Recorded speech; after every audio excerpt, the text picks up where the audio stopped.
जय हिंद दोस्तों, कैसे हैं आप सभी। दोस्तों, आप सभी को पता है हमारी दिल्ली पुलिस AWTPO के लिए साइंस के प्रैक्टिस सेट की सीरीज चली हुई है। आज हम करेंगे यहाँ पर practice set number 8। 7 practice set हम ऑलरेडी कर चुके हैं। आधे प्रैक्टिस सेट आपको रैंकर साई की यूट्यूब चैनल पर देखने को मिलेंगे, जो हमारा मेन यूट्यूब चैनल है। वहाँ पर आपको प्लेलिस्ट के अंदर विज़िट कर लेना है। और इस चैनल पर भी हमने Delhi police AWTPO science practice set के नाम से प्लेलिस्ट क्रिएट कर दी है।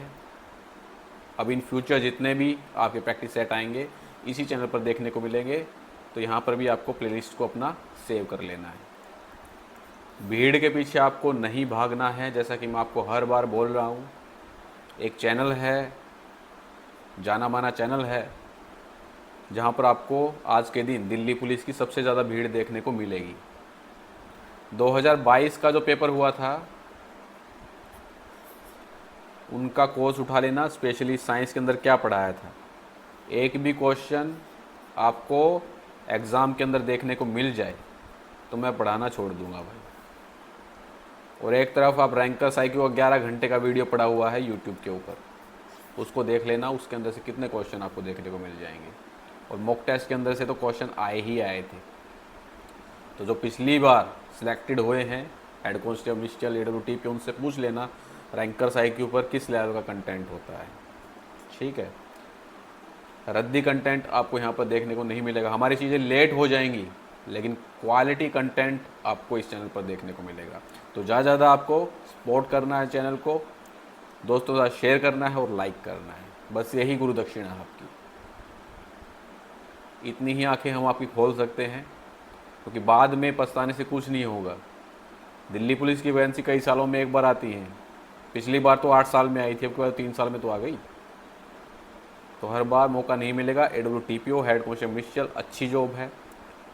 रद्दी कंटेंट पढ़कर टाइम ख़राब आपको अपना नहीं करना है, क्योंकि समय आपको हर बार नहीं मिलने वाला है। अगली बार जब वैकेंसी आएंगी क्या पता आप ओवर एज ही हो चुके होंगे। ठीक है दोस्त, बाकी आपकी मर्जी है, जैसा करना चाहें। क्वेश्चन नंबर फर्स्ट है, कंसीडर द फॉलोइंग स्टेटमेंट्स। निम्नलिखित कथनों पर विचार करना है। फर्स्ट स्टेटमेंट दे रखी है, pressure, volume, temperature and internal energy are thermodynamic state variable of the system. और सिस्टम के अंदर क्या है, गैस। दाब, आयतन, तापमान और आंतरिक ऊर्जा निकाय के ऊष्मागतिक अवस्था चर हैं। सबसे पहले आपको पता होना चाहिए स्टेट वेरिएबल्स क्या होते हैं। तो स्टेट वेरिएबल या स्टेट फंक्शन वो क्वांटिटी होती है जो सिस्टम की प्रेजेंट स्टेट पर डिपेंड करती हैं। कैसे वो स्टेट आई ये मैटर यहाँ पर नहीं करता। गैस के अंदर प्रेशर, वॉल्यूम, टेम्परेचर और इंटरनल एनर्जी ये सभी क्या होते हैं, स्टेट वेरिएबल्स होते हैं। अगर गैस का प्रेशर, वॉल्यूम, टेम्परेचर पता हो तो हम उसका पूरा स्टेट यहाँ पर जान सकते हैं। चाहे गैस को हीट करके स्टेट में लाएं या गैस को कंप्रेस करके स्टेट में लाएं। अगर फाइनल PVT सेम रहेगा तो स्टेट क्या रहेगी, यहाँ पर सेम रहती है। मान लो एक गैस सिलेंडर में गैस है, ठीक है। फर्स्ट केस के अंदर हमने क्या किया, गैस को हीट किया। तो इस कंडीशन के अंदर जो टेम्परेचर हो गया वो 2 एटमॉस्फेयर आपका हो गया। अब हमने गैस को क्या किया, कंप्रेस किया। तो इस कंडीशन के अंदर भी जो प्रेशर है वो 2 एटमॉस्फेयर हो गया। दोनों केस में प्रेशर 2 एटमॉस्फेयर है, मतलब स्टेट वेरिएबल जो प्रेशर है वो क्या है आपका, सेम है। चाहे प्रोसेस अलग अलग हो, एक के अंदर हमने हीट किया था और दूसरी के अंदर क्या किया था, कंप्रेस किया था, लेकिन जो प्रेशर था वो आपका यहाँ पर सेम रहेगा। ठीक है, तो फर्स्ट स्टेटमेंट बिल्कुल यहाँ पर राइट रही। गैस के अंदर प्रेशर, वॉल्यूम, टेम्परेचर और इंटरनल एनर्जी ये क्या रहते हैं, थर्मोडायनेमिक स्टेट वेरिएबल्स रहते हैं। सेकंड स्टेटमेंट यहाँ पर दे रखी है, the internal energy of A given mass of A gas depends on it's described by specific value of pressure, volume and temperature. Gas के किसी दिए गए द्रव्यमान की आंतरिक ऊर्जा, दाब, आयतन और तापमान के विशिष्ट मानों द्वारा वर्णित उसकी अवस्था पर निर्भर करती है। इंटरनल एनर्जी जो कि आपकी होती है U, एक गैस के स्टेट पर डिपेंड करती है, जिससे आपका प्रेशर, वॉल्यूम, टेम्परेचर डिस्क्राइब हम कर सकते हैं। अगर इनमें से कोई भी आपका चेंज हो जाए तो इंटरनल एनर्जी यहाँ पर क्या हो जाती है, चेंज हो जाती है। ठीक है, तो ये भी आपकी यहाँ पर स्टेटमेंट बिल्कुल करेक्ट है। कौन सी स्टेटमेंट आपकी यहाँ पर करेक्ट रहेंगी, दोनों स्टेटमेंट आपकी यहाँ पर करेक्ट हैं, बोथ 1 एंड सेकंड, 1 और 2 दोनों यहाँ पर सही रहेंगी। गैस के अंदर आपका pressure, volume, temperature, internal energy ये सारे क्या रहते हैं, स्टेट वेरिएबल्स रहते हैं। और सेकंड, इंटरनल एनर्जी एक गैस के स्टेट पर डिपेंड करती है, जिसे हम प्रेशर, वॉल्यूम, टेम्परेचर को यहाँ पर डिस्क्राइब करने का काम यहाँ पर करते हैं। दोनों स्टेटमेंट राइट। चलिए नेक्स्ट क्वेश्चन पर यहाँ पर हम चलते हैं। नेक्स्ट क्वेश्चन है, which one of the following is not a result of surface tension. निम्नलिखित में से कौन सा पृष्ठ तनाव का यहाँ पर परिणाम नहीं है, ये आपको यहाँ पर बताना है। सरफेस टेंशन होती क्या है, फ्लूइड्स के केस के अंदर जैसे हमारे पास यहाँ पर क्या है, लिक्विड है, इसके अंदर क्या है, एक कंटेनर के अंदर लिक्विड भरा हुआ है। इस लिक्विड के अंदर आपको मॉलिक्यूल्स भी देखने को मिलेंगे, बिल्कुल यहाँ पर मॉलिक्यूल्स देखने को मिलेंगे। ठीक है, तो इन मॉलिक्यूल्स के बीच में यहाँ पर क्या रहता है, स्ट्रॉन्गली अट्रैक्शन रहता है। लेकिन जो सरफेस पर मॉलिक्यूल्स आपको यहाँ पर देखने को मिलेंगे, इसके आसपास आपको कोई भी मॉलिक्यूल्स देखने को नहीं मिलेगा। तो इस केस के अंदर क्या होता है, अट्रैक्शन जो रहता है वो आपका इनवर्ड रहता है। इसी को हम क्या बोलते हैं, सरफेस टेंशन यानी पृष्ठ तनाव बोलने का काम यहाँ पर करते हैं। अगर हम किसी सुई को एक फोर्स के साथ पानी में गिरें तो क्या करेगी, वो डूब जाएगी। लेकिन आराम से उसको प्यार से अगर सुई को उस पानी के ऊपर रखा जाए तो क्या करेगी, उसके ऊपर फ्लोट करने का काम यहाँ पर करती है। क्यों वो नहीं डूबती है, वो सरफेस टेंशन के कारण नहीं डूबेगी पानी के अंदर। ठीक है, और जो स्फेरिकल शेप बनती है रेन ड्रॉप की, वो सरफेस टेंशन के कारण ही आपकी यहाँ पर बनती है। ठीक है, जो बाहरी मॉलिक्यूल्स रहते हैं इन पर अंदर वाले मॉलिक्यूल्स जो रहेंगे ये अट्रैक्शन डालते हैं। अट्रैक्शन डालने के कारण जो शेप है रेन के ड्रॉप की वो स्फेरिकल हो जाती है। वर्षाकार की लगभग गोलाकार बूंद ही क्या रहेगी, आपकी सरफेस टेंशन रहती है। नेक्स्ट आता है यहाँ पर कैपिलरी राइज। आपके पास कोई कंटेनर है, कंटेनर में क्या है, पानी है। ठीक है, पानी के अंदर जब भी हम कोई कैपिलरी ट्यूब को डुबोते हैं तो वाटर यहाँ पर क्या करता है, राइज करता है। ये किसके कारण होता है, ये आपका सरफेस टेंशन के कारण ही होता है। कोशिका उन्नयन ये आपका पृष्ठ तनाव का उदाहरण रहेगा। नेक्स्ट चलते हैं, removal of dirt by soap और डिटर्जेंट। साबुन या डिटर्जेंट द्वारा गंदगी हटाना, ये भी क्या रहता है, आपका सरफेस टेंशन का ही काम रहता है। सोप सरफेस टेंशन को कम करने का यहाँ पर काम करती है, जिससे डर्ट आपका यहाँ पर रिमूव होता है। ये भी है आपका सरफेस टेंशन का उदाहरण। नेक्स्ट है फ्लो ऑफ ए लिक्विड, द्रव का प्रवाह। ये आपका सरफेस टेंशन का उदाहरण नहीं है। किसी लिक्विड का फ्लो होता है या तो ग्रेविटी के कारण या प्रेशर के कारण उसका फ्लो यहाँ पर होता है। तो ऑप्शन डी यहाँ पर आपका राइट रहेगा, जो कि रिजल्ट नहीं है सरफेस टेंशन का। चलिए नेक्स्ट क्वेश्चन है, the displacement time graph of A particle acted upon a constant force is. एक कण पर स्थिर बल लगने पर उसका विस्थापन समय ग्राफ यहाँ पर बताना है कि क्या रहेगा। दोस्तों जब कांस्टेंट फोर्स होगा तो इसका मतलब क्या है, कांस्टेंट एक्सेलरेशन देखने को मिलेगा। ये बोलता है हमें न्यूटन का सेकंड लॉ। जब फोर्स कांस्टेंट रहेगा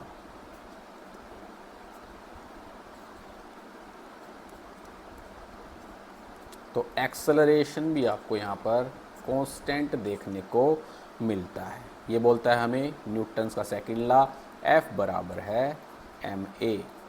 जब एक्सेलरेशन आपका कांस्टेंट होगा तो उस टाइम पर डिस्प्लेसमेंट और टाइम के बीच में जो रिलेशन होता है वो रहेगा S is equal to ut plus half at square. ठीक है, यहाँ पर इक्वेशन के अंदर आपको टी स्क्वेयर देखने को मिल रहा है। तो जब टी स्क्वेयर होगा तो उस टाइम पर जो आपका ग्राफ बनेगा वो पैराबोलिक ग्राफ यहाँ पर बनने वाला है। ये आपका इस साइड में डिस्प्लेसमेंट हो गया, इस साइड में आपको यहाँ पर टाइम देखने को मिलता है। ग्राफ जो बनेगा पैराबोलिक ग्राफ आपको यहाँ पर देखने को मिलता है। तो ऑप्शन सी इसका आपका यहाँ पर राइट रहेगा, एक परवलय।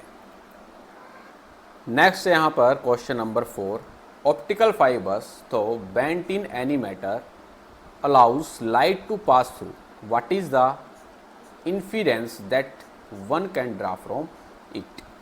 प्रकाशीय तंतु किसी भी प्रकार से मुड़े होने पर प्रकाश को गुजरने देता है। इससे यहाँ पर क्या निष्कर्ष निकाला जा सकता है, ये आपको यहाँ पर बताना है। बना लेते हैं एक ऑप्टिकल फाइबर।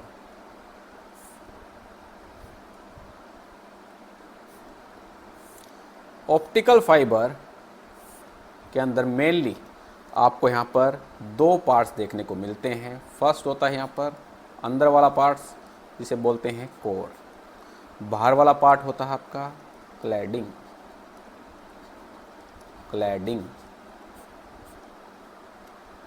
कोर जो रहेगा ये आपका अंदर वाला पार्ट रहता है। लाइट इसी कोर के थ्रू यहाँ पर ट्रैवल करने का काम यहाँ पर करती है।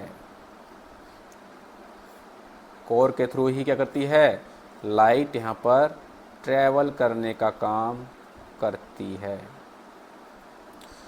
कोर का मटेरियल ग्लास या आपका प्लास्टिक का बना होता है। इसका जो रिफ्रैक्टिव इंडेक्स है, रिफ्रैक्टिव इंडेक्स आपका ज़्यादा होता है ताकि टोटल इंटरनल रिफ्लेक्शन यहाँ पर हो सके। क्लैडिंग जो रहता है, इधर की साइड लिख देते हैं, जगह नहीं है। क्लैडिंग कोर के बाहर वाली लेयर होती है आपकी। क्लैडिंग का रिफ्रैक्टिव इंडेक्स कम होता है।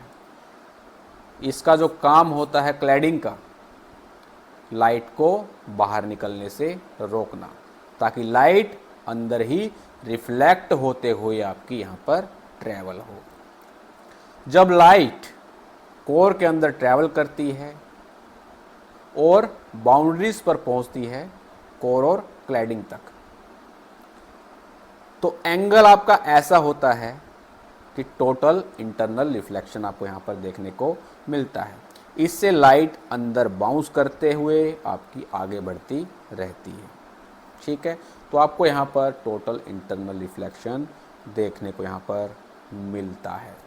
तो कौन सा है, light can travel through fibres due to multiple total internal reflection. कई बार आपको यहाँ पर टोटल इंटरनल रिफ्लेक्शन देखने को मिलते हैं लाइट के द्वारा। तो ऑप्शन डी आपका यहाँ पर राइट आंसर बनेगा। प्रकाश तंतुओं के अनेक पूर्ण आंतरिक परावर्तन के कारण उनके माध्यम से आपका यात्रा कर सकता है और ऑप्टिकल फाइबर के बाहर आपकी जो लाइट है वो यहाँ पर पास कर जाती है। ऑप्शन डी इसका करेक्ट बनेगा। समझ में आई चीज़ें। चलिए next question number 5, question number 5 यहाँ पर क्या बोल रहा है, which one among the following happens when a swing rises to a certain height, swing मतलब झूला, फ्रॉम इट्स रेस्ट पोजीशन, जब कोई झूला अपनी विराम अवस्था से एक निश्चित ऊंचाई तक ऊपर उठता है तो निम्नलिखित में से क्या होता है, आपको यहाँ पर बताना है। ये झूला मान लो, ठीक है। झूला जब रेस्ट पोजीशन पे होता है तब उसकी स्पीड सबसे आपकी ज़्यादा होती है, मतलब काइनेटिक एनर्जी यहाँ पर आपको मैक्सिमम देखने को मिलती है। जैसे ही झूला आपका ऊपर उठता है स्पीड आपकी क्या होती है, कम हो जाती है, और यहाँ पर काइनेटिक एनर्जी क्या हो जाती है, कम आपकी हो जाती है। झूला जब ऊपर उठता है तो क्या होता है, हाइट बढ़ती है, मतलब हाइट आ गई तो पोटेंशियल एनर्जी का यहाँ पर रोल आपको देखने को मिलेगा, तो पोटेंशियल एनर्जी यहाँ पर इंक्रीज होती है। समझे, झूला जब रेस्ट पोजीशन में था तब उसकी स्पीड क्या थी, सबसे ज़्यादा, मतलब काइनेटिक एनर्जी यहाँ पर आपको ज़्यादा देखने को मिलती है। जैसे वो एक हाइट अटेन कर लेता है तो हाइट अटेन करेगा तो पोटेंशियल एनर्जी आपकी बढ़ जाएगी और काइनेटिक एनर्जी आपकी यहाँ पर कम हो जाती है। तो एक हाइट पर क्या देखने को मिलेगा, काइनेटिक एनर्जी तो कम हो जाएगी लेकिन पोटेंशियल एनर्जी आपकी बढ़ जाती है। ऑप्शन बी इसका आपका राइट आंसर रहेगा। इसकी गतिज ऊर्जा आपकी घटती है जबकि स्थितिज ऊर्जा आपकी यहाँ पर बढ़ती है। Next question, question number 6, why is graphite used in electrolytic cell. विद्युत अपघटनी कोशिकाओं में ग्रेफाइट का उपयोग क्यों किया जाता है, ये आपको यहाँ पर बताना है। इलेक्ट्रोलाइटिक सेल में इलेक्ट्रोड्स का मेन काम क्या होता है, तो इलेक्ट्रोलाइटिक सेल के अंदर इलेक्ट्रोड्स का काम होता है करंट को इलेक्ट्रोलाइट के थ्रू पास करवाना। इसके लिए इलेक्ट्रोड आपका अच्छा कंडक्टर होना चाहिए। तो ग्रेफाइट क्या है यहाँ पर, गुड कंडक्टर ऑफ इलेक्ट्रोलाइट है, गुड कंडक्टर ऑफ इलेक्ट्रिसिटी है, इसीलिए इनको इलेक्ट्रोलाइटिक सेल के अंदर यूज में लाया जाता है। ग्रेफाइट विद्युत का आपका अच्छा सुचालक आपको यहाँ पर देखने को मिलेगा। साथ ही में ग्रेफाइट जो रहता है वो आपका केमिकली इनर्ट भी रहता है।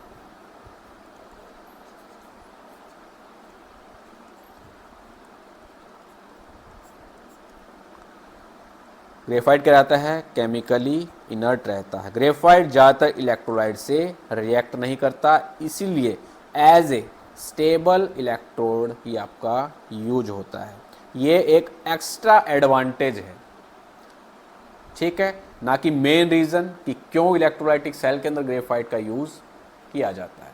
तो इसका मेन रीज़न है वो एक गुड कंडक्टर ऑफ इलेक्ट्रिसिटी है, इसीलिए इसको इलेक्ट्रोलाइटिक सेल के अंदर यूज में लाया जाता है, ना कि ये केमिकली इनर्ट है तो उसके कारण इसको इलेक्ट्रोलाइटिक सेल के अंदर यूज में लाया जाता है। तो मेन इसका रीज़न है विद्युत का अच्छा सुचालक है, इसलिए विद्युत अपघटनी सेल में ग्रेफाइट का आपका उपयोग किया जाता है। Next question, question number 7, a person stand on his 2 feet over a surface and the pressure experiences is P. Now the person stands on only 1 foot. How would experience a pressure of magnitude? बोल रहा है कि व्यक्ति किसी step पर अपने दोनों पैरों पर खड़ा है, दोनों पैरों पर खड़ा है, ठीक है। प्रेशर हमें पता है क्या होता है, फोर्स अपॉन एरिया होता है, सभी को पता है।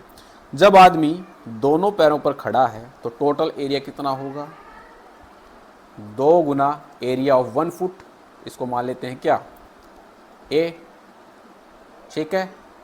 तो कितना हो जाएगा आपका 2A। फोर्स बराबर क्या है यहाँ पर लेंगे, फोर्स बराबर लेंगे यहाँ पर वेट। तो पहली वाली कंडीशन के अंदर यहाँ पर क्या है, दोनों पैरों पर खड़ा है, F बराबर हमने यहाँ पर क्या लिया, वेट ले लिया, ठीक है। तो W अपॉन एरिया यहाँ पर टोटल कितना है दोनों पैरों का, तो ये आपका 2A। ये तो हो गया फर्स्ट कंडीशन, जब आदमी दोनों पैरों पर खड़ा है। जब आदमी एक पैर पर खड़ा होगा तो एक पैर का एरिया ओनली ए, ठीक है। तो इसको मान लेते हैं कितना, पी डैश। एफ बराबर क्या होगा, डब्लू अपॉन ए, ठीक है। तो पी डैश अपॉन पी आपको यहाँ पर निकालना है। पी डैश कितना है यहाँ पर, डब्लू अपॉन ए, ठीक है। पी कितना है, तो नीचे डब्लू आ जाएगा, ऊपर आपका 2a यहाँ पर चला जाएगा। डब्लू से डब्लू कैंसिल हो जाएगा, ए से आपका ए कैंसिल यहाँ पर हो जाएगा। तो पी डैश कितना आएगा आपका यहाँ पर, 2p आपको यहाँ पर देखने को मिलेगा, ठीक है। यही क्वेश्चन के अंदर यहाँ पर पूछ रखा है, जब वो एक पैर पर खड़ा हुआ तो कितना प्रेशर यहाँ पर एक्सपीरियंस करेगा, तो ये करेगा 2p। एक पैर पर ज़्यादा प्रेशर क्या करेगा, वो महसूस करेगा। आप खुद ही करके देख लो, दो पैरों पर खड़े हो एक बार, ठीक है, फिर एक पैर पर खड़े हो, किस कंडीशन के अंदर आप ज़्यादा देर तक खड़े रह सकते हैं। तो अगर ज़्यादा प्रेशर रहेगा, एरिया जो है आपका दोनों पैरों का एरिया होगा, ठीक है, तो उस टाइम पर प्रेशर आपको कम महसूस होगा। जब एक पैर पर खड़े होंगे तो ज़्यादा देर तक आप यहाँ पर खड़े नहीं हो पाएंगे, तो आपको यहाँ पर प्रेशर एक पैर पर ज़्यादा यहाँ पर महसूस होने वाला है। नॉर्मल सी बात है दोस्त, ठीक है। तो एक पैर पर जब वह खड़ा होगा तो उसको कितना यहाँ पर अनुभव होने वाला है, तो ये होगा आपका 2p, पहले वाले से 2 गुना। चलिए नेक्स्ट क्वेश्चन, क्वेश्चन नंबर 8वां। Which one of the following statement is not correct. निम्नलिखित में से कौन सा कथन आपका सही नहीं है, ये आपको यहाँ पर बताना है। पहला दे रखा था SI unit of charge is ampere second. आवेश का SI मात्रक एम्पियर सेकेंड है, बिल्कुल सही रहेगा। चार्ज का जो SI यूनिट होती है वो एम्पियर सेकेंड रहती है। पहली स्टेटमेंट बिल्कुल 100% आपकी सत्य है। नेक्स्ट दे रखा है debye is the unit of dipole movement. Debye द्विध्रुव आघूर्ण का मात्रक है, बिल्कुल सही स्टेटमेंट आपकी यहाँ पर रहेगी। डाइपोल मूवमेंट की यूनिट होती है डेब्या। नेक्स्ट है यहाँ पर the resistivity of a wire, length L दे रखी है, area of cross section A दे रखा है, depend on L and A। ये स्टेटमेंट आपकी यहाँ पर दे रखी है। बोल रहा है यहाँ पर किसी वायर की रेजिस्टिविटी जिसकी लेंथ आपकी L, area of cross section है A, डिपेंड करता है L और A पर, तो ये आपकी बिल्कुल गलत स्टेटमेंट रहेगी, ठीक है। L लंबाई और एक अनुप्रस्थ काट क्षेत्रफल वाले तार की प्रतिरोधकता L और A दोनों पर निर्भर करती है, बिल्कुल आपकी यहाँ पर निर्भर नहीं करती है। रेजिस्टिविटी जो रहती है वो रहती है resistance into A upon L। Resistivity क्या होती है, एक मैटीरियल प्रॉपर्टी रहती है। रेजिस्टिविटी क्या होती है, एक मैटीरियल प्रॉपर्टी रहती है। यह सिर्फ मैटीरियल और टेम्परेचर पर डिपेंड करती है, लेंथ और एरिया पर ये आपकी डिपेंड नहीं करती है। सी स्टेटमेंट आपकी गलत हो जाएगी। Next, kinetic energy of an electron of mass m kg and charge e coulomb when accelerated through the potential difference v volt.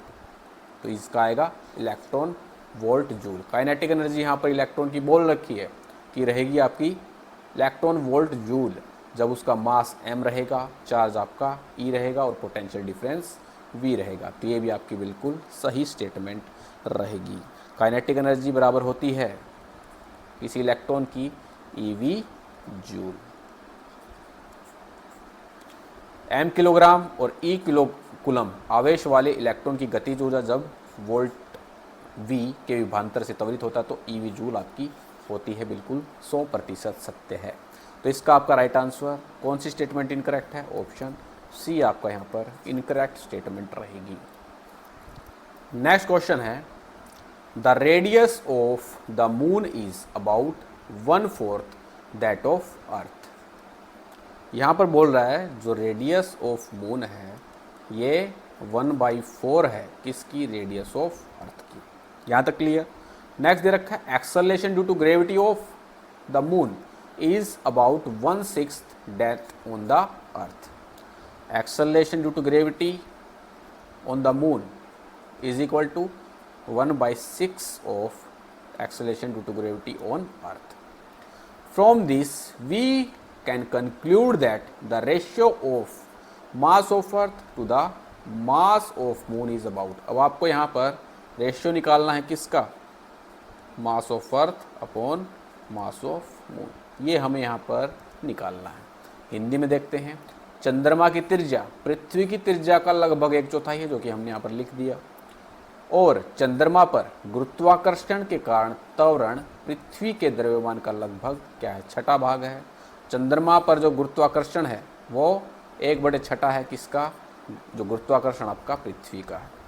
अब हमें यहाँ पे पृथ्वी का द्रव्यमान और चंद्रमा का द्रव्यमान, इन दोनों का यहाँ पर अनुपात लगभग में निकालना है। कैसे निकालेंगे, हम सभी को पता है जो एक्सेलरेशन ड्यू टू ग्रेविटी होती है तो क्या होती है, gm अपॉन r स्क्वायर होती है। यहाँ तक कोई डाउट नहीं। अब हम यहाँ पर अर्थ की ग्रेविटी और मून की ग्रेविटी का यहाँ पर क्या करेंगे, रेशियो निकाल लेंगे। g हमें पता है gm अपॉन r स्क्वायर, तो g तो आपका कैंसिल ही हो जाएगा, तो हम यहाँ पर क्या लेंगे, मास ऑफ अर्थ, क्योंकि ग्रेविटी ऑफ अर्थ है, mass of earth upon radius of earth का स्क्वायर। जी आपका ऊपर नीचे कैंसिल हो जाएगा। अब ग्रेविटी ऑफ मून लिखनी है आपको, तो क्या होगा, mass of moon upon radius of moon इसका स्क्वायर। क्लियर। अब मुझे कुछ यहाँ पर दिख रहा है कि जो आपका रेडियस ऑफ मून है ये कितनी है, 1/4 है किसकी, रेडियस ऑफ अर्थ की, और जो acceleration due to gravity of moon है ये आपकी 1/6 है किसकी, ग्रेविटेशन ऑफ अर्थ की। तो मैं यहाँ से GE अपॉन GM क्या लिख सकता हूँ, तो GE अपॉन GM में यहाँ से लिख सकता हूँ कितना, 6 लिख दूंगा। इस साइड में आपका 6 चला जाएगा और GM आपका नीचे आ जाएगा। इसी प्रकार से हम यहाँ पर क्या लिख सकते हैं, radius of earth upon radius of moon कितना लिख सकते हैं, 4 निकाल लिया हमें।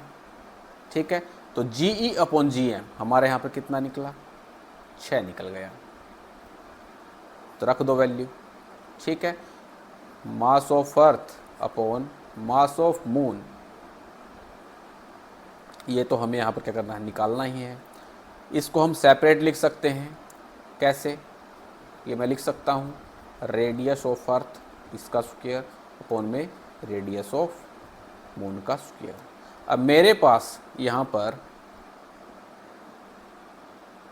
जो वैल्यू है अपोजिट लिखेंगे ना दोस्त, ऊपर चला जाएगा। क्या यार तुम भी कहाँ दिमाग लगाते हो, रेडियस ऑफ मून ऊपर चला जाएगा, ये आपका नीचे आ जाएगा, तो RM का स्क्वायर अपॉन RE का स्क्वायर। RE अपॉन RM कितना है आपका, 4 है, तो RM अपॉन RE हम क्या लिख सकते हैं, 1/4 लिख सकते हैं, बिल्कुल लिख सकते हैं।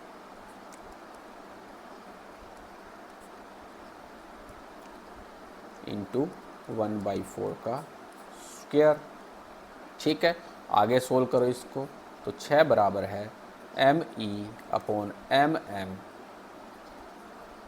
गुना में 1/16, तो ME अपॉन MM बराबर कितना आ जाएगा, 16 छिकम 96, तो अप्रोक्सीमेट आपको यहाँ पर 100 देखने को मिलेगा। किसका रेशियो, ME और MM का, मास ऑफ अर्थ और मास ऑफ मून का जो रेशियो है वो आपको यहाँ पर अप्रोक्सीमेट 16 देखने को मिलता है।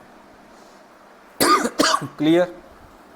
ऑप्शन 20 का दोस्त राइट आंसर बनेगा, हवलदार। चलिए नेक्स्ट क्वेश्चन है, a container is first filled with water. अब कोई महान आत्मा थी यहाँ पर, उसने क्या किया, एक कंटेनर लिया, कंटेनर में पहले भरा पानी, टाइम पास हो नहीं रहा था उसका, तो उसने क्या किया, इस पानी को रिप्लेस कर दिया किसके द्वारा, मरकरी के द्वारा। अब बोला आगे कि मरकरी जो है इसकी डेंसिटी 13.6 गुना 10⁻³ kg पर मीटर क्यूब है। अगर x वेट है किसका, वाटर का, और y वेट है मरकरी का, तब आपको XY के अंदर यहाँ पर रिलेशन बताना है कि क्या रहेगा। क्वेश्चन समझ गए। एक बर्तन को पहले पानी से भरा गया और फिर उसमें पानी की जगह आपका पारा भर दिया गया। पारे का घनत्व 13.6 गुना 10⁻³ किलोग्राम पर मीटर क्यूब है। यदि x पानी का भार है और y पानी का भार है तो आपको दोनों के बीच में यहाँ पर संबंध बताना है कि क्या होगा।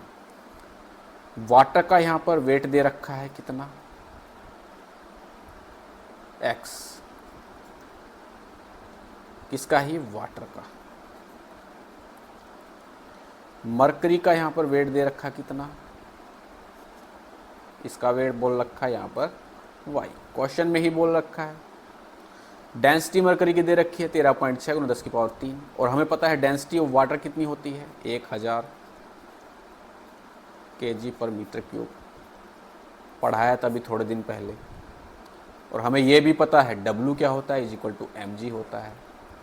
और m क्या रहता है, डेंसिटी क्या रहती है, मास पर यूनिट वॉल्यूम। तो मास यहाँ से क्या निकल कर आ जाएगा, मास डेंसिटी इंटू वॉल्यूम निकल कर आ जाएगा, कोई दिक्कत। अब इसको यहाँ पर फिट कर लो, ठीक है। तो W यहाँ पर क्या होगा, ρ/V/g।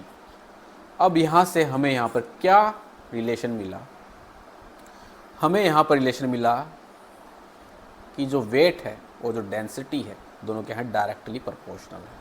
तो W1/W2 मैं यहाँ पर क्या लिख सकता हूँ, ρ1/ρ2 लिख सकता हूँ। कोई दिक्कत नहीं होनी चाहिए। हमें वाटर जो W1 है, वाटर का वेट कितना दे रखा है, x, और W2 जो कि हमारा मरकरी है, वेट कितना दे रखा है, y, ठीक है। डेंसिटी वाटर की कितनी है, 1000 है, कोई दिक्कत। मरकरी कितनी है, 13.6 गुना 10⁻³ इतनी है। 10⁻³ से 10⁻³ काट सकता हूँ मैं, कोई दिक्कत नहीं। यहाँ से क्या निकलेगा, y बराबर है 13.6x निकल जाएगा, कोई दिक्कत नहीं होनी चाहिए। तो यही आपका उत्तर है, option C is the right answer. चलिए, न्यूमेरिकल ही न्यूमेरिकल है मेरे दोस्त। Question number 11, a given conductor carrying a current of 1 ampere produces an amount of heat equal to 2000 joule। वाह! If the current through the conductor is doubled, the amount of heat produced will be। 1 ampere धारा प्रवाहित करने वाला चालक 2000 joule के बराबर ऊष्मा उत्पन्न करता है। कोई दिक्कत नहीं है। यदि चालक से प्रवाहित धारा को दोगुना कर दिया जाए तो उत्पन्न ऊष्मा की मात्रा आपको यहाँ पर बतानी है कि यहाँ पर क्या रहेगी। तो मुझे पता है यहाँ पर क्वेश्चन में बोल रहा है कि I1 यहाँ पर है आपका 1 एम्पियर, ठीक है। और यहाँ पर जो हीट प्रोड्यूस हो रही है H1 कितनी हो रही है, ये आपकी 2000 जूल हो रही है, कोई दिक्कत नहीं। बोल रहा है अब करंट को हमने क्या कर दिया, यहाँ पर डबल कर दिया। तो पहले कितना था, 1 एम्पियर था, तो अब कितना हो जाएगा आपका 2 एम्पियर यहाँ पर हो जाएगा। अब हमें यहाँ पर हीट निकालनी है, S2 यहाँ पर हमें निकालनी है। हमने यहाँ पर पढ़ा होगा, अभी तो पढ़ा नहीं है, एसी पढ़ेंगे तब आएगा। Joule law of heating. तो जूल लॉ ऑफ हीटिंग क्या होता है, H = I² RT। Joule law क्या होता है, H = I² RT। तो मैं यहाँ से क्या रिलेशन बना सकता हूँ, मैं यहाँ से रिलेशन बना सकता हूँ H1/S2 बराबर है I1 का स्क्वायर अपॉन में I2 का स्क्वायर बना सकता हूँ। कोई दिक्कत नहीं होनी चाहिए। H1 मुझे दे रखी है 2000, S2 मुझे यहाँ पर निकालनी है। I1 कितना है, 1 है। I2 मुझे यहाँ पर बोला कि 2 गुना यहाँ पर करंट कर दिया, तो 2 गुना कर दिया। S2 यहाँ पर क्या आ जाएगी आपकी, ये इस साइड में जाएगा, तो कितना आ जाएगा, स्क्वायर होगा ना दोस्त, स्क्वायर होगा। I² है तो 1 का स्क्वायर 1 और 2 का स्क्वायर यहाँ पर 4। जल्दबाजी नहीं करनी मित्र। तो S2 यहाँ पर क्या आ जाएगा, 8000 जूल। बिल्कुल आसान सवाल है, फॉर्मूला आपको पता है तो आप इसके रिजल्ट तक आसानी से यहाँ पर पहुँच जाएंगे दोस्त। चलिए next question, question number 12। Question number 12 यहाँ पर बोल रहा है which one of the following has different number of molecules. यहाँ पर आपको बताना है कि किसके अंदर अलग प्रकार के यहाँ पर मोलिक्यूल्स हैं, और सभी को यहाँ पर एनटीपी पर रखा गया है, नॉर्मल टेम्परेचर एंड प्रेशर पर। निम्नलिखित में से किसमें अणुओं की संख्या यहाँ पर भिन्न है वो आपको बताना है। सभी को सामान्य ताप और दाब पर यहाँ पर रखा गया है। जब सेम नंबर ऑफ मॉलिक्यूल्स निकालने हो तो हम क्या बोलते हैं कि सबके अंदर जो मोल्स है वो आपके इक्वल होने चाहिए। इसका मतलब क्या है, number of molecules directly proportional होंगे किसके, नंबर ऑफ मोल्स के। और मुझे ये भी पता है कि मोल कैसे निकालते हैं। तो मोल कैसे निकालते हैं, जो आपको मास यहाँ पर दिया जाए, यानी कि गिवन मास अपॉन में मोलर मास, उस एलिमेंट का मोलर मास। तो हम क्या कर सकते हैं, फाइंड आउट कर सकते हैं नंबर ऑफ मोल्स। तो एक एक को यहाँ पर उठाइए, नंबर ऑफ मोल्स यहाँ पर देखिए, ठीक है। सबसे पहले उठाता हूँ मैं 3 ग्राम ऑफ हाइड्रोजन। तो मुझे यहाँ पर मास कितना दे रखा है हाइड्रोजन के केस के अंदर, हाइड्रोजन के अंदर 3 ग्राम यहाँ पर मास दे रखा है। और मुझे ये भी पता है कि मोलर मास यहाँ पर कितना रहेगा हाइड्रोजन का, ये आपका 2 रहता है, ठीक है। तो कितना आ जाएगा 1.5 मोल। ये हमने फर्स्ट केस निकाला। अब इसी प्रकार से सेकंड को निकाल लो। मास कितना दे रखा है 48, मोलर मास कितना है यहाँ पर ऑक्सीजन का, तो ये आपका 32 होता है। काट लो कितना आएगा आपका 1.5। तो सेकंड केस के अंदर भी कितना है आपका 1.5 मोल। अभी तक चीज़ें बिल्कुल ओके यहाँ पर चल रही हैं। सी वाला केस लेते हैं, क्या बोल रखा है 42 ग्राम ऑफ नाइट्रोजन। तो कितना दे रखा है 42। नाइट्रोजन का मोलर मास यहाँ पर बताना है कितना होता है 28 होता है, ठीक है। काटेंगे इसको, कितना कटेगा यार, ये 2 एकम 2, 2 चौके 8, 2 से कटेगा 2 से कटेगा 2 दूनी 4, 2 एकम 2, 7 दूनी 14, 7 या 21, वही 1.5 आ गया यहाँ पर भी। तो अभी तक भी यार बिल्कुल ओके चल रहा है मामला। बचेगा एक ही ऑप्शन, ऑप्शन डी आपका यहाँ पर करेक्ट आंसर बनेगा। कैसे बनेगा, चलिए डी का केस भी देख लेते हैं। कितना दे रखा है 2 ग्राम, ठीक है। मोलर मास कितना है कार्बन का, तो ये होता है आपका 12। काटेंगे तो 0.16 के आसपास आपको यहाँ पर देखने को मिलेगा। तो किसका यहाँ पर नंबर ऑफ मॉलिक्यूल्स किसके अंदर अलग देखने को मिलेंगे, जिसके अंदर नंबर ऑफ मोल्स भी आपके यहाँ पर अलग रहेंगे, उसके अंदर आपको अलग ही कैटेगरी के नंबर ऑफ मॉलिक्यूल्स देखने को मिलते हैं। तो 2 ग्राम कार्बन के अंदर यहाँ पर डिफरेंट नंबर ऑफ मॉलिक्यूल्स हैं बजाय ए बी सी ऑप्शन के। चलिए next question, question number 13। Fahrenheit and Celsius are the 2 scale used for measuring temperature. दोनों स्केल्स का इस्तेमाल यहाँ पर किया जाता है टेम्परेचर को मेजर करने के लिए। If the numerical value of the temperature recorded in the both scale is found to be same, what is the temperature। यहाँ पर न्यूमेरिकल वैल्यू अगर दोनों की बराबर है तो वो किस टेम्परेचर पर बराबर होगी, आपको यहाँ पर बताना है, जो कि हमारे द्वारा यहाँ पर रिकॉर्ड किया गया है। तापमान मापने के लिए फ़ारेनहाइट और सेल्सियस 2 पैमाने आपके इस्तेमाल किए जाते हैं। ये दोनों पैमानों पर दर्ज तापमान का संख्यात्मक मान आपका समान पाया जाता है। तो तापमान क्या होगा, तो तापमान हमने दर्ज किया है जिस पर दोनों आपके बराबर हैं, वो तापमान कौन सा रहेगा ये आपको बताना है। हमें पता है C बराबर होता है F/9 F-32 बराबर है K-273, ये कई बार एग्ज़ाम के अंदर इसके ऊपर न्यूमेरिकल पूछे जाते हैं, तो ये आपको मुँह जुबानी यहाँ पर याद होना चाहिए। अब हमें पता है C बराबर F दे रखा है, क्वेश्चन के अंदर ही दे रखा है, तो टेम्परेचर आपको यहाँ पर बताना है। तो मैं यहाँ पर ले लेता हूँ, क्योंकि हमारे पास C और F ही है, तो केल्विन हम यहाँ से हटा देते हैं, ओनली यही रिलेशन लेंगे सेल्सियस का और फ़ारेनहाइट का।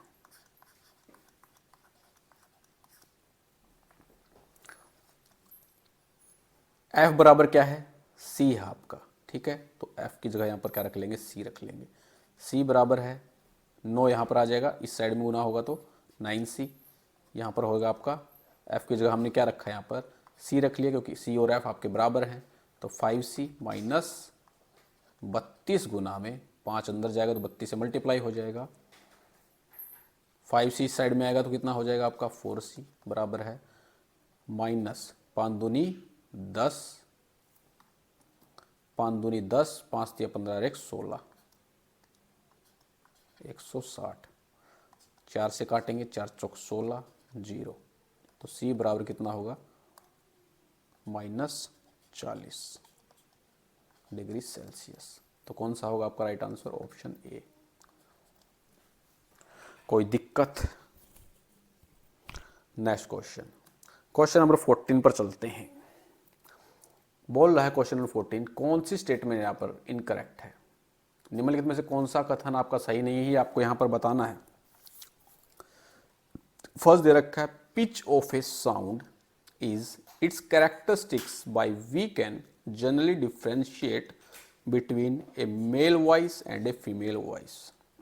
ध्वनि का तारतम्य उसकी वह विशेषता है जिसके द्वारा हम सामान्यतः पुरुष स्वर और स्त्री स्वर में अंतर कर सकते हैं। बिल्कुल सही स्टेटमेंट है। पिच ऑफ ए साउंड से हम मेल और फीमेल वॉइस में क्या कर सकते हैं, डिफ्रेंशिएट कर सकते हैं। मेल वॉइस की पिच क्या होती है, मेल वॉइस की पिच आपकी क्या होती है, लो होती है, ठीक है, इसीलिए आवाज़ क्या होती है, मोटी होती है। इसी प्रकार फीमेल्स की बात करें तो पिच आपको यहाँ पर ज़्यादा देखने को मिलती है, जैसे लता मंगेशकर, ठीक है। तो ऑप्शन फर्स्ट तो यहाँ पर बिल्कुल सही जवाब ना सही रहेगा। नेक्स्ट दे रखा loudness of a sound is related to its frequency. ध्वनि की प्रबलता उसकी आवृत्ति से संबंधित होती है, गलत हो जाएगा, ठीक है। लाउडनेस डिपेंड करती है एम्पलीट्यूड पर, एम्पलीट्यूड पर न कि फ्रीक्वेंसी पर, ठीक है। तो ऑप्शन बी ही इसका आपका राइट रहेगा। नेक्स्ट दे रखा है musical sounds have certain well defined frequency which are generally harmonics of fundamental frequency. Musical sounds के अंदर आपको कई यहाँ पर फ्रीक्वेंसीज देखने को मिलती हैं, ठीक है। जैसे गिटार बजाओ या फ्लूट जब हम बजाते हैं तो उसमें एक टोन आपको देखने को मिलेगी जिसमें आपको मल्टीपल फ्रीक्वेंसीज देखने को मिलती हैं, जिससे म्यूज़िक आपको स्वीट लगता है। एक संगीत में ध्वनि की कुछ निश्चित आवृत्तियाँ होती हैं जो सामान्यतः मूल आवृत्ति के हार्मोनिक आपकी रहती हैं। नेक्स्ट ऑप्शन है यहाँ पर the timbre of a particular music sound is related to the waveform of the sound. किसी विशेष संगीत में ध्वनि का स्वर ध्वनि तरंग के तरंग रूप से संबंधित होता है। टिम्बर क्या होता है, साउंड की क्वालिटी। टिम्बर साउंड के वेवफॉर्म से आपका रिलेटेड होता है, ठीक है। तो ये भी आपकी करेक्ट रहेगी। ऑप्शन बी इसका इनकरेक्ट रहेगा। लाउडनेस आपकी फ्रीक्वेंसी पर नहीं, एम्पलीट्यूड पर डिपेंड करती है। चलिए नेक्स्ट क्वेश्चन है क्वेश्चन नंबर 15। क्या बोल रहा है, motion in a straight line question है। The motion of a car along a straight path is shown by the following figure. एक स्ट्रेट पाथ है जिसके अंदर कार आपकी यहाँ पर मोशन कर रही है। एक कार की सीधे पथ पर गति को निम्नलिखित चित्र द्वारा यहाँ पर दर्शाया गया है। आगे बोल रहा है the car starts from O and reaches at A B and C at different instant of time. Car जो है ओ पॉइंट से आपकी स्टार्ट हुई और अलग अलग समय में आपकी ए पॉइंट, बी पॉइंट और सी पॉइंट पर यहाँ पर पहुँची। During its motion from O to C and back to B, क्या बोला, ओ से सी पर गई और फिर सी से बी पर आई। ठीक है, इस मोशन के दौरान उसने कितना डिस्टेंस यहाँ पर कवर किया और कितनी डिस्प्लेसमेंट की यहाँ पर मैग्नीट्यूड रही, वो आपको यहाँ पर बताना है। कार ओ से शुरू होकर अलग अलग समय पर ए बी सी पर यहाँ पर पहुँचती है। ओ से यहाँ पर शुरू होती है और फिर अलग अलग समय में ए बी सी पर यहाँ पर पहुँचती है।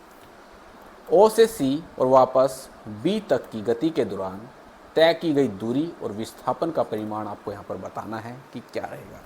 सबसे पहले वो ओ से सी पर गई, तो ओ से सी के बीच में यहाँ पर डिस्टेंस कितना है, 60 है। और डिस्टेंस आपको पता है क्या होता है, टोटल पाथ लेंथ, कुल पथ लंबाई किसके बराबर होती है, आपकी दूरी के बराबर होती है। तो ओ से सी का डिस्टेंस कितना है, 60 का डिस्टेंस है। सी के बाद कहाँ पर पहुंची वो, बी, यहाँ पर खड़ी है वो। तो सी और बी के बीच में यहाँ पर डिफरेंस कितना है दूरी का, 60 माइनस 35 कितना है, 25। तो 60 तो यहाँ तक तय की, 25 बी तक जाने के लिए तय की, तो 60 प्लस 25 कितना आ जाएगा आपका, 85। 85 एक ही ऑप्शन के अंदर है और किसी ऑप्शन के अंदर ही नहीं है, तो डिस्प्लेसमेंट निकालने का भी आपको यहाँ पर ज़रूरत नहीं है। चलिए डिस्प्लेसमेंट भी निकाल देते हैं। डिस्प्लेसमेंट क्या होता है, शॉर्टेस्ट डिस्टेंस होता है। तो ओ और बी के बीच में शॉर्टेस्ट डिस्टेंस कौन सा है, यही तो है, 35 किलोमीटर का। तो 85 आपका डिस्टेंस आ जाएगा, 35 आपका डिस्प्लेसमेंट आ जाएगा। बहुत ही हलवा सवाल है। चलिए नेक्स्ट क्वेश्चन। नेक्स्ट क्वेश्चन है यहाँ पर, बर्नौली का जो प्रिंसिपल है वो किस लॉ पर यहाँ पर बेस है, ये आपको बताना है। बर्नौली का सिद्धांत, क्या दिक्कत है, निम्नलिखित में से किस नियम पर आधारित है, ये आपको बताना है। बर्नौली प्रिंसिपल पिछले वाले प्रैक्टिस सेट में बताया था हमने, क्या रहता है, हमारे पास मान लो एक पाइप है, ठीक है, और पाइप के अंदर स्ट्रीम लाइन फ्लो आपका यहाँ पर क्या कर रहा है, हो रहा है। तो बर्नौली प्रिंसिपल बेसिकली क्या होता है, प्रेशर डिफरेंस, काइनेटिक एनर्जी और पोटेंशियल एनर्जी के बीच में क्या होता है, रिलेशन होता है। ठीक है, और ये आपका बेस्ड होता है किसके ऊपर, कंजर्वेशन ऑफ एनर्जी के ऊपर। ऑप्शन डी आपका यहाँ पर राइट रहेगा, ऊर्जा संरक्षण।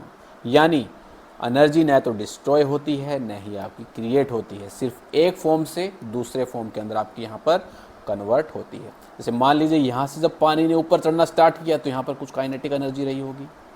जब वो पानी क्या किया, एक हाइट पर पहुँच गया तो यहाँ पर कन्वर्ट हो गया आपकी पोटेंशियल एनर्जी के अंदर। तो यही क्या होता है, कंजर्वेशन ऑफ एनर्जी।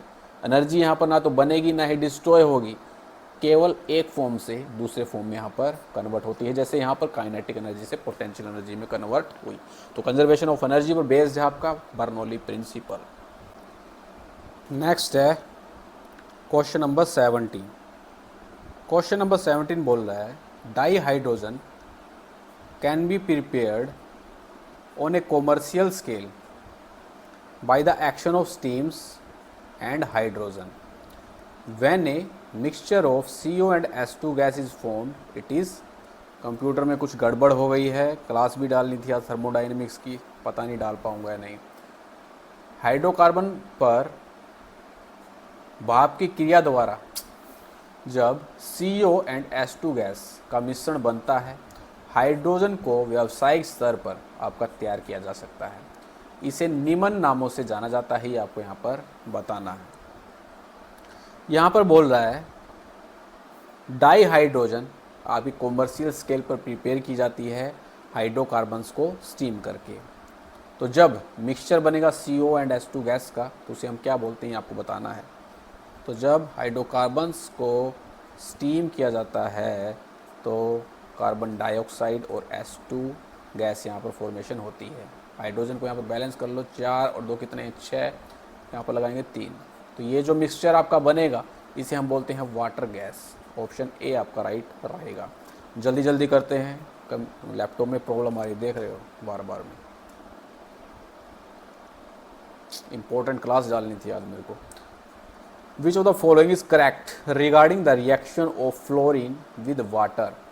फ्लोरीन की जल के साथ अभिक्रिया के संबंध में निम्नलिखित में से कौन सा कथन सही है, ये आपको यहाँ पर बताना है। फ्लोरीन की यहाँ पर वाटर के साथ रिएक्शन हुई, ठीक है, अलग अलग स्टेटमेंट्स दे रखी, कौन सी स्टेटमेंट्स यहाँ पर राइट है वो आपको यहाँ पर बताना है। तो फर्स्ट स्टेटमेंट में बोल रहा है फ्लोरीन ऑक्सीडाइज हुआ F नेगेटिव के अंदर, तो F2 यहाँ पर क्या ऑक्सीडाइज हुआ F नेगेटिव के अंदर? नहीं हुआ, क्योंकि यहाँ पर जो ऑक्सीडेशन नंबर है F2 का वो क्या है? 0 है, और यहाँ पर कितना ऑक्सीडेशन नंबर है? -1। तो 0 से -1 यानी कि F2 यहाँ पर क्या हुआ आपका? रिड्यूस हुआ। क्यों? क्योंकि यहाँ पर इलेक्ट्रॉन का क्या हुआ है? गेन हुआ है। अब आप बोलेंगे कि सर F2 का ऑक्सीडेशन नंबर 0 कैसे है? तो जितनी भी एलिमेंटल फॉर्म होती हैं, जैसे आपकी F2 हो गया, Cl2 हो गया, O2 हो गया, सभी का ऑक्सीडेशन नंबर 0 होता है, याद रखना है। किसी क्लास के अंदर ऑक्सीडेशन नंबर कैसे कैलकुलेट किया जाता है मैं आपको सिखाऊंगा। तो फर्स्ट स्टेटमेंट रॉन्ग हो जाएगी आपकी। Next, water is oxidize to O2। Water क्या O2 के अंदर ऑक्सीडाइज हुआ है? देख लेते हैं। तो H2O के अंदर ऑक्सीजन का मुझे यहाँ पर ऑक्सीडेशन नंबर कैलकुलेट करना है। हाइड्रोजन का मुझे पता है कितना होता है ऑक्सीडेशन नंबर 1। तो H2 का टोटल कितना हो जाएगा? यहाँ पर 2 मॉलिक्यूल्स हैं, एक ऑक्सीडेशन नंबर 2 × 1, तो कितना हो जाएगा? 2। ऑक्सीजन का कैलकुलेट करना है तो मैं इसको X मान लूँगा। अब मुझे पता है H2 क्या होता है? एक न्यूट्रल कंपाउंड होता है, ठीक है, तो बराबर रख देंगे 0 के। X बराबर कितना आ जाएगा? -2। तो H2O के अंदर ऑक्सीजन की जो ऑक्सीडेशन नंबर है -2 है। O2 के अंदर कितना है? अभी मैंने आपको बताया था ऑक्सीडेशन नंबर एलिमेंटल का कितना रहता है? आपका 0 रहता है। तो -2 से क्या हुआ आपका? 0 हुआ। तो वाटर क्या हुआ यहाँ पर? ऑक्सीडाइज हो गया किसके अंदर? O2 के अंदर। ये स्टेटमेंट आपकी राइट रहेगी। वाटर जल का अपचीकरण O2 में आपका होता है। चलिए नेक्स्ट क्वेश्चन फटाफट से करते हैं। कंप्यूटर हो गया है ख़राब, कंप्यूटर नहीं लैपटॉप, यार दिमाग ही काम नहीं कर रहा। A semiconducting device is connected in a series circuit with a battery and a resistance. Current is found to pass through the circuit. If the polarity of the battery is reversed, the current drops to 0. The device may be एक अर्धचालक युक्ति एक battery और एक प्रतिरोध के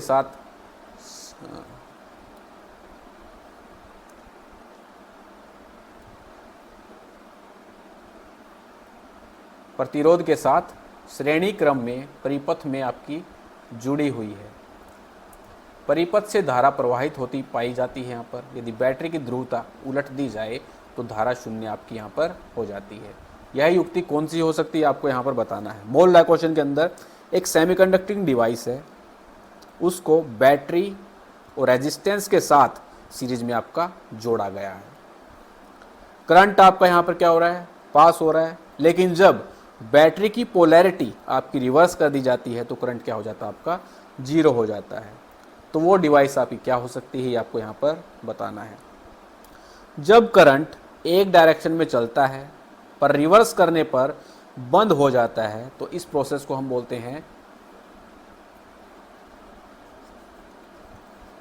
rectification. जब current एक डायरेक्शन में चलता है लेकिन जैसे हमने उसको रिवर्स किया तो करंट फ्लो आपका स्टॉप हो जाता है। इस प्रोसेस क्या बोलते हैं? हम रेक्टिफिकेशन बोलने का काम करते हैं। और ये प्रॉपर्टी आपको पीएन जंक्शन डायोड के अंदर देखने को मिलती है। जब डायोड आपका फॉरवर्ड बायस्ड होता है तो उस टाइम पर पॉजिटिव टर्मिनल के साथ पी टाइप आपका कनेक्ट होता है और एन टाइप आपका नेगेटिव टर्मिनल के साथ यहाँ पर कनेक्ट होता है जब डायोड आपका यहाँ पर रहता है forward biased. Very very important. और जब डायोड आपका रिवर्स्ड बायस होता है यानी कि पोलैरिटी आपकी उल्टी कर दी जाती है, तो इस कंडीशन के अंदर पी टाइप को नेगेटिव टर्मिनल से कनेक्ट करने का काम करते हैं और एन टाइप को पॉजिटिव टर्मिनल से यहाँ पर कनेक्ट करने का काम करते हैं। पोलैरिटी आपकी उल्टी हो जाती है तो करंट फ्लो यहाँ पर नहीं होता है। ठीक है, ये प्रॉपर्टी आपको पीएन जंक्शन के अंदर देखने को मिलती है। पीएन संधि इसका आपका राइट आंसर बनेगा। चलिए next question. The atomic radius of the hydrogen atom is in the range of metals and non metals में बताया था हमने आपको हाइड्रोजन परमाणु की परमाणविक त्रिज्या की सीमा भी कितनी होती है ये आपको यहाँ पर बताना है। तो ये रहती है आपकी 37 पिकोमीटर। कितनी रहती है? 37 पिकोमीटर। और 1 पिकोमीटर आपका बराबर होता है कितने के? 10 की पावर -12 मीटर के। तो किस रेंज के अंदर आपको एटॉमिक रेडियस आपको देखने को मिलेगी? 10 की पावर -12 मीटर की रेंज में आपको यहाँ पर हाइड्रोजन परमाणु की परमाणविक त्रिज्या देखने को यहाँ पर मिलती है। चलिए नेक्स्ट आता है question number 21। Which of the following are common feature of noble gases? निम्नलिखित में से कौन सा उत्कृष्ट गैसों की सामान्य विशेषताएं हैं ये आपको यहाँ पर बताना है। और कौन कौन से यहाँ पर करेक्ट ऑप्शन है ये आपको यहाँ पर बताना है। फर्स्ट दे रखा है they are monoatomic under standard condition. मानक परिस्थितियों में ये एक परमाणु का आपके होते हैं। सही स्टेटमेंट है। हीलियम, नियोन, आर्गन ये सब सिंगल एटम के फॉर्म में आपके होते हैं, मॉलिक्यूल्स नहीं बनाते हैं। तो ये क्या रहते हैं आपके? Monoatomic. First statement right आपकी रहेगी। नेक्स्ट दे रखा है they have very high ionization enthalpy. इनकी आयनन एंथैल्पी आपकी बहुत अधिक होती है। ये भी आपकी करेक्ट स्टेटमेंट है, क्योंकि इनकी जो आउटर सेल होती है वो पूरी आपकी फील्ड रहती है। इलेक्ट्रॉन का निकलना काफ़ी आपका मुश्किल होता है। तो इनकी जो आयनाइजेशन एंथैल्पी है वो ज़्यादा देखने को यहाँ पर मिलती है। तो सेकंड स्टेटमेंट भी आपकी राइट यहाँ पर रहेगी। थर्ड दे रखा है दे show extremely low chemical reactivity. Reactivity की बात करें तो लेफ्ट टू राइट आपकी क्या होती है? डिक्रीज होती है। नोबल गैसेस के अंदर केमिकल रिएक्टिविटी कम देखने को मिलती है। बिल्कुल सही स्टेटमेंट रहेगी, क्योंकि इनका जो ऑक्टेट है वो आपका कंप्लीट होता है और ये रिएक्शन नहीं करते हैं। नेक्स्ट है they readily form stable diatomic molecules under normal condition. सामान्य परिस्थितियों में आसानी से द्विपरमाणुक अणु बनाते हैं। गलत हो जाएगा। ये आपके डायएटॉमिक नहीं होते हैं, सिर्फ मोनो एटॉमिक की फॉर्म में आपको देखने को मिलते हैं। तो गलत स्टेटमेंट है फोर्थ। तो first, second and third is the right answer. चलिए नेक्स्ट क्वेश्चन नंबर 23।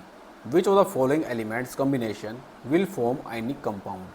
निम्न में से कौन सा तत्व संयोजन आयनिक यौगिक बनाएगा ये आपको यहाँ पर बताना है। आयनिक कंपाउंड कब बनता है? जब एक मेटल हो, क्योंकि मेटल क्या करती है? इलेक्ट्रॉन देती है, और दूसरी तरफ नॉन मेटल देखने को मिले, क्योंकि नॉन मेटल क्या करती है? इलेक्ट्रॉन लेता है। तो आयनिक कंपाउंड आपका तब बनेगा जब मेटल और नॉन मेटल आपको यहाँ पर देखने को मिलेंगे। क्यों? क्योंकि मेटल इलेक्ट्रॉन देती है और इलेक्ट्रॉन लेने का काम यहाँ पर नॉन मेटल करती है। फर्स्ट यहाँ पर दे रखा है कैल्शियम, जिसका एटॉमिक नंबर 20 है, टाइटेनियम जिसका एटॉमिक नंबर 22 है। दोनों ही यहाँ पर क्या है? मेटल है। तो ये क्या आयनिक कंपाउंड बनाएंगी? आयनिक कंपाउंड नहीं बनाने का काम करेंगे। दूसरे के अंदर सिलिकॉन और ब्रोमीन। तो सिलिकॉन क्या है आपका? एक मेटलॉइड है।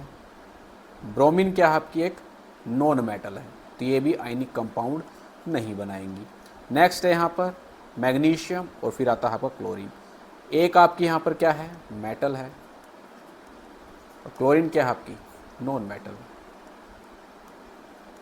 अभी हमने बताया था जब मेटल और नॉन मेटल आपको देखने को मिले तो क्या करेंगी? आयनिक कंपाउंड की फॉर्मेशन करेंगी। तो करेक्ट आंसर आपको यहाँ पर बताना है कौन सा रहेगा। तो थर्ड ओनली आपका यहाँ पर राइट रहेगा, केवल तीसरा।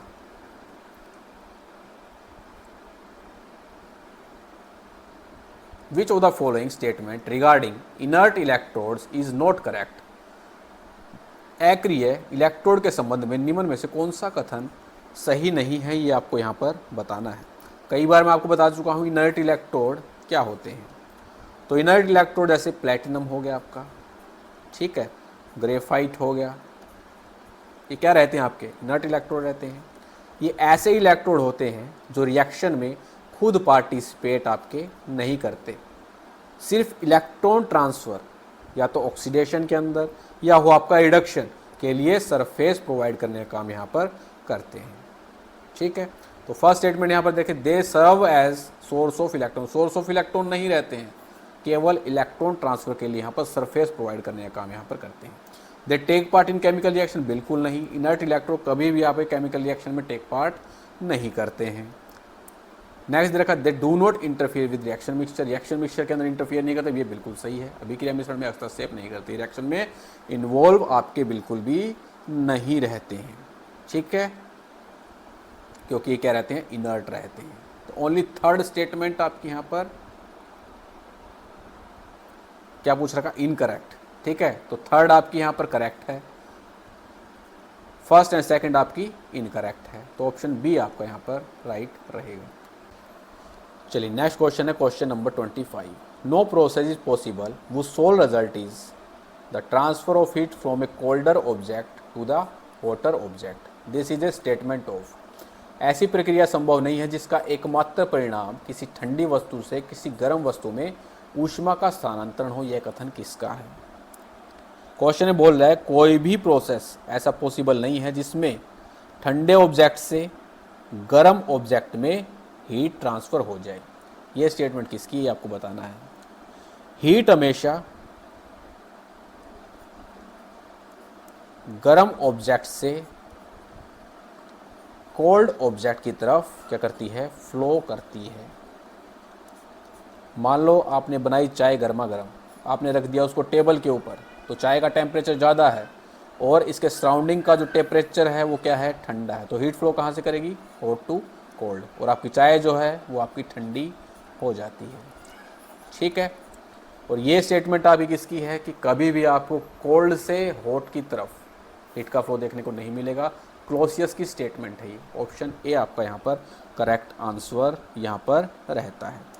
केल्विन प्लैंक स्टेटमेंट की बात करें तो कोई भी इंजन 100% हीट को वर्क में कन्वर्ट यहाँ पर नहीं करता है। केल्विन प्लैंक स्टेटमेंट क्या बोलती है, कोई भी इंजन 100% हीट को वर्क में कन्वर्ट नहीं करता है। ये इंजन एफिशिएंसी के बारे में बताने का काम आपका करता है, ठीक है। चलिए कंप्यूटर लैपटॉप में दिक्कत आ रही है दोस्त, ठीक है, तो यहीं पे समाप्त करते हैं क्लास को। कंप्लीट होते हैं आपके 25 क्वेश्चंस। ठीक करवा के लेके आना पड़ेगा, मैकेनिक को दिखाना पड़ेगा दोस्त। चलिए क्लास आज की शायद नहीं हो पाएगी थर्मोडायनेमिक्स की, कल ही पॉसिबल हो पाएगी अब। तो जय हिंद जय भारत।